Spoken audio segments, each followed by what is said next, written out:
Thank you, Mr. Parks. It's really a privilege to be asked to give this lecture. It's a little bit of a departure from the kind of credentials that you've just heard. And although dealing with the clinical outcomes of what we do, it's not going to be about clinical surgery per se. What I want to talk about is appropriate surgical care. Now that may seem perfectly obvious, but perhaps by the end of the talk, there'll be maybe some different concepts that I would like to introduce you to. So I have no conflicts of interest, and what I'm really here to talk about is healthcare. Healthcare, it's very popular now to speak of healthcare as value, and then you can have a mathematical equation of quality divided by cost. If quality is better, value goes up. If cost goes down, value is improved. But it's really value plus patient satisfaction, patient outcomes. So appropriateness is better defined as value for the patient rather than value for the system, which really comes down to cost. So to tell you this story, I'm going to go back 100 years. If you think about what you might have been taught as a surgeon 100 years ago, you would have followed around somebody in a waistcoat who was an expert who told you what to think, and you learned from your mentor, and there was very little data involved in that because data wasn't really accumulated. And 100 years ago, there was a surgeon at Mass General whose name was Ernest Amory Codman, and some of you may have heard about him. Codman basically said, you got to know what happens. You got to have the data. You got to have the outcomes of what happens to the patient. And that allows you to set standards, which is not good enough because the whole purpose of standards is to raise them, is to improve them. So it's a continuous quality improvement. We're used to these words now. We hear them all the time. But 100 years ago, they were not used. And Codman did this in a very individualistic way. Again, seeming very obvious now. He kept track of his patients. And he'd have a little 3x5 card and would write down what was wrong with the patient, what he did, what the outcome was, all of the symptoms and whether or not those symptoms were relieved, and so on. He then began to keep track of these in a systematic way, and this is the origin of our morbidity and mortality conference. And I don't know the terminology you use in your hospital, but in ours, up until very recently, we still spoke about EJ, error in judgment, ET, error in treatment, ED, error in diagnosis, and so on. And he kept track of all of this, seemed very commonsensical to him. And in fact, at the end of 5 years, he published all of this in a book, all of his cases, all of his mistakes, and gave it out free to the fellows of the American College of Surgeons. Now, he had a flaw. He basically said, this is so obvious, everybody ought to do it, and any of you guys who are not doing it, you're either stupid or venal, but you're off the right track. And he in a meeting of the local surgical society, he showed this cartoon. And you perhaps can't make it all out, but the basics of it is that there's an ostrich with its head in the sand, not paying attention to what really is important about patients. It's only concerned with kicking golden eggs to the doctors, to the surgeons. And furthermore, you've got the dean of Harvard Medical School looking on and the trustees of the Massachusetts General Hospital looking on. He basically insulted everybody. And as a consequence, he essentially lost his practice. And what he said about this is that, so I'm called eccentric, more than eccentric, in public, that hospitals, if they want to improve their care, they must find out what their results are, data. They must analyze those results for their strong and weak points, compare their results with those of other hospitals, and welcome publicity, not only for their good results, but for their mistakes. And such opinions may not be considered eccentric a few years later. And he also said it may take 100 years for people to recognize this, and it's just about done that. So as we've used Codman's lessons, we've learned that we have to move simply also from volume, number of cases that we do, to value, which includes all of the things that we have talked about and will, and also how do we get that data. And in our country, and I suspect in yours, most of that data comes from administrative data. It's what comes in the discharge summary, what some coder who is not a doctor, maybe a high school student, puts down. Insurance companies use, but it's neither real nor does it really reflect the sickness of the relative complexity of those patients. What we've done through the American College of Surgeons, and I'm sure you're familiar with this, is developed something called the National Surgical Quality Improvement Program, which doesn't simply say a patient with colon cancer, but a patient with colon cancer who may also have heart disease, have stents placed, chronic renal failure.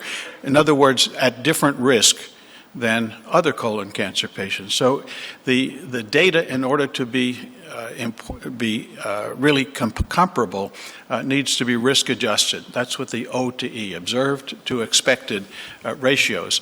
And this is clinical data which is collected by nurse reviewers, so it's not administrative data. What it allows to happen in this so-called caterpillar plot is that you can take hospitals from across the entire country and their results, these are outliers better than the average. The average is represented by the green line.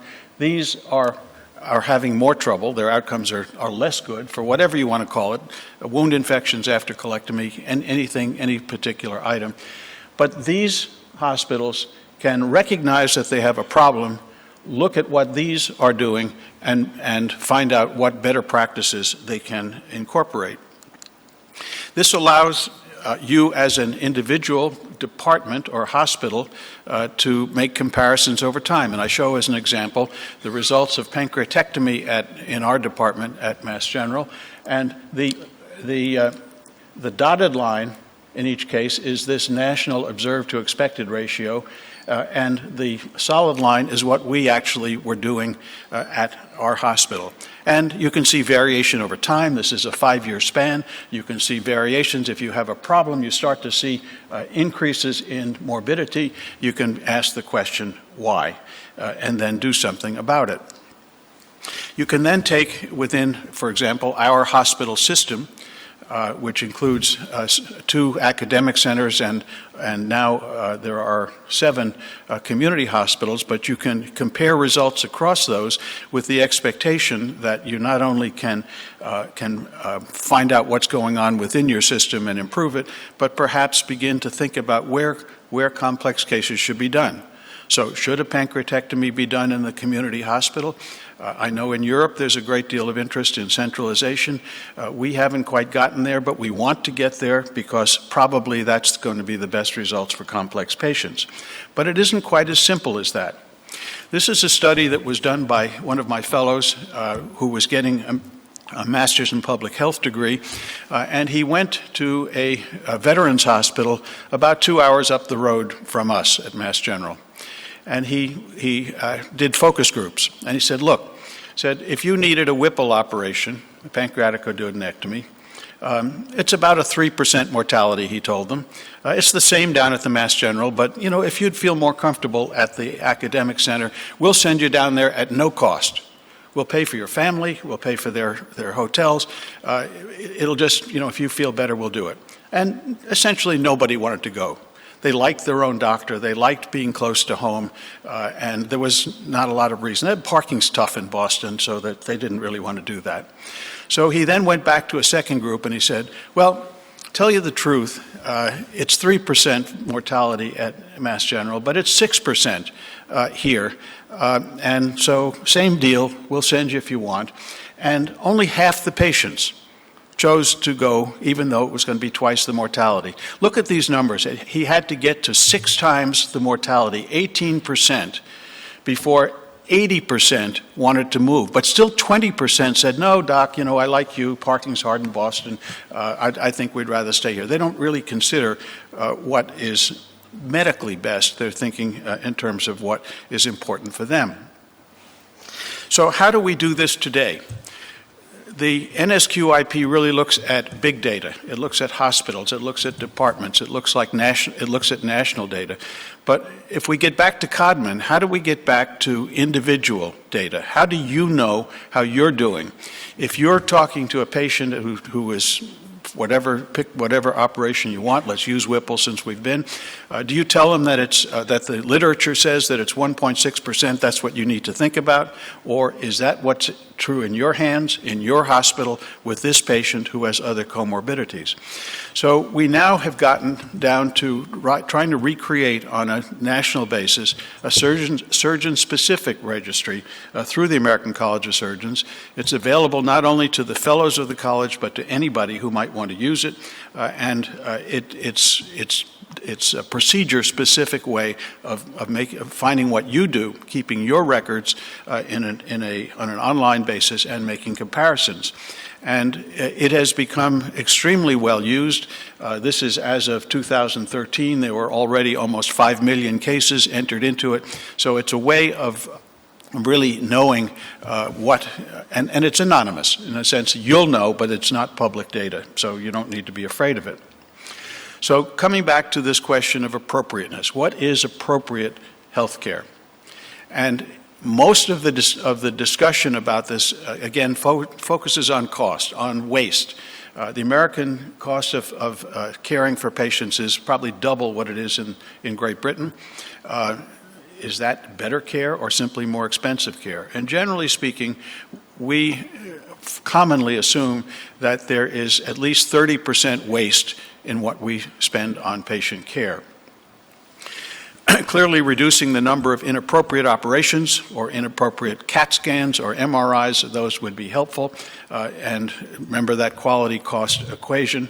And also, obviously, the relative benefit, which we assume we know, but we don't always take into account. So who makes that decision about appropriateness and what tests to order and what procedures to do? It could be any of these. It could be the physician, I know best, just listen to what I say. It could be a primary care physician who decides he's not going to send the patient to a surgeon because surgery is bad, and besides, they don't help patients, and there may be a certain amount of cost within the trust or within the accountable care organization that we have, so we might make a decision based on that. The system or the payer or the government may decide they're not going to pay for a given expensive antibiotic or all of the toys and tools of minimally invasive surgery, or whether they're going to buy you a robot or not. And of course, the patient and the family have something to say about it, and very often. This is an interesting comment. This is outdated, but still true. So in a given hospital in 1961, they surveyed the doctors and asked them whether they told patients that they had cancer. And 90% said did not tell. They went back to the same hospital, the same basic group of doctors 18 years later, and almost all of them. So there's a change in culture among the doctors. But this has not necessarily changed in culture among all patients. And there are certain ethnic groups, there are certain religious groups who basically say, don't tell Dad that he's got cancer. Or if you tell he's got cancer, he'll turn his face to the wall and die and refuse everything else and get depressed.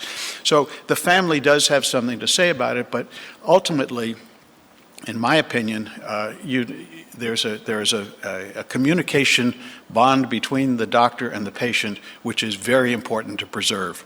And I've been in the funny position of being told, you can't tell Dad that he's got cancer, but tell him that he needs chemotherapy and radiation therapy. Now, how sensible or nonsensical is that? And of course, Dad will know when you say that. So now he's out in a period of an isolated spot where nobody's telling him the truth, and that's worse perhaps than anything else. So trust is important, and truth is the basis for that. So the new definition of appropriateness is not just quality over cost, but it's which may come out of all of these other factors, which I'm going to go into, but it's also outcomes, it's patient choice, it's organization of resources, and this quote at the bottom, the only true measures of quality are the outcomes that matter to a patient, were written not by a doctor, but by a healthcare economist named Michael Porter at the Harvard Business School.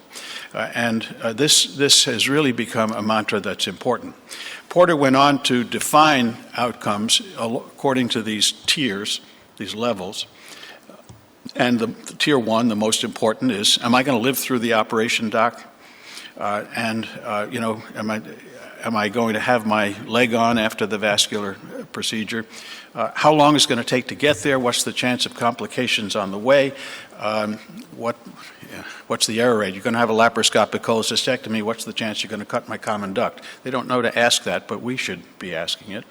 And then the sustainability. We go back to pancreatic cancer.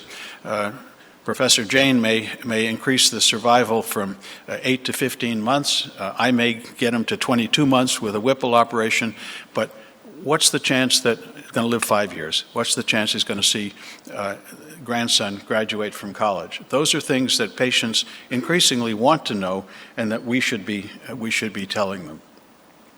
So inappropriate use, to concentrate on that for a moment, is often defined as overuse, underuse, and variation. The overuse is kind of easy. It's the CAT scans and so on that you didn't need to order because they already had one. But this is an interesting case study that was discussed in the New England Journal of Medicine, and the observation was made between 1993 and 2011 that the apparent incidence of thyroid cancer in Korea increased by 15 times in that short period of time. Mortality was unchanged. Of course, the number of operations skyrocketed in proportion to the number of these new diagnoses. And it turns out that really wasn't an increase in thyroid cancer at all. It was the increasing use of ultrasound to look at the thyroid. And so small nodules were being found, nodules that never would have caused morbidity or mortality. They got operated on, so operations went way up. There's a form of thyroid cancer or a stage of thyroid cancer, maybe because it hasn't got enough angiogenic factors, it just sits there. Think of prostate cancer. It doesn't always increase, so people my age don't get PSAs anymore because at this point it's not going to make any difference. So inappropriate treatment can be just too much surgery as well. But I'm a pancreatic surgeon. Let's go back to that. The fact in a number of reports, most recently one that came out in April of this year, indicates that half of the patients with potentially resectable stage 2 pancreatic cancer don't get operated on. They don't get operated on either because the primary care physician doesn't send them to a surgeon out of nihilism. Maybe some surgeons kind of look for reasons not to get into big operations like Whipples, but basically half of these patients never get the chance at being cured, at getting 22 months, at getting a better quality of life than they might have otherwise. So that's underuse. It's also a question of who's asking the question, and I don't think you can read the legend on this perhaps, but there's a surgeon in the back of the room talking to the oncologist, talking about his new chemotherapy. Maybe it's Dr. James Losartan, who knows, but what the surgeon is saying is, your results with those new medicines are certainly exciting. In surgery, however, we consider those failures. So it's again, who's making the decision, and that is a variable. So there are increasing electronic means of decision support. Very simply, at our hospital, we have radiology order entry, or ROE, and it doesn't stop you from ordering that unnecessary CT scan, but it says, is this really what you want to do? What are the clinical indications? And you get either a red, yellow, or green. Red says, maybe you ought to think of something else. Yellow says, well, that's okay. Green says, good idea, go ahead.